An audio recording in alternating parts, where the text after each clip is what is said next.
Bantu untuk sekolah kan. Nah, terus ini tadinya gripiknya bukan kayak gini. Mas, hancur lagi. Iya. Iya. Nah, saya merasa dengan itu saya juga senang di pendidikan. Kak Siwarno juga nggak memikirkan dalam arti itu, Bu. Nah, Ibu sehari-harinya cuma di rumah. Iya. Ngurus anak.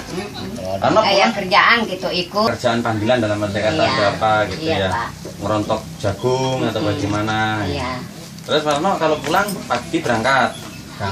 Terus pulangnya jam berapa kalau biasa pulang? Iya, Sore. itu ngatur nggak tentu. Nggak tentu. Pak. Nggak tentu. Terus habis itu kalau malam kadang nengok juga di sana. Saya sok nginep kok. Oh, iya. Berarti 5 bersaudara ya, Bu? 5 bersaudara Warno ini. Ini anak pertama. Yang perempuan. Yang pertama. Iya. Iya. Di bawahmu 3 apa 4? Bawah kamu. Empat lah. 4 ya di bawah kamu ya. Yang masih sekolah 2 Pak, yang masih sekolah adiknya yang laki. Ini satu. Iya, saya tak nggak inget tadi dengan Juarni. Pokoknya gini. Nggak inget, saya cuma inget ini aja si Sadia.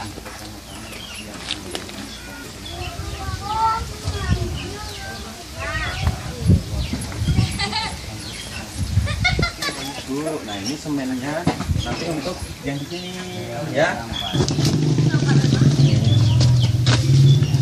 Lagi.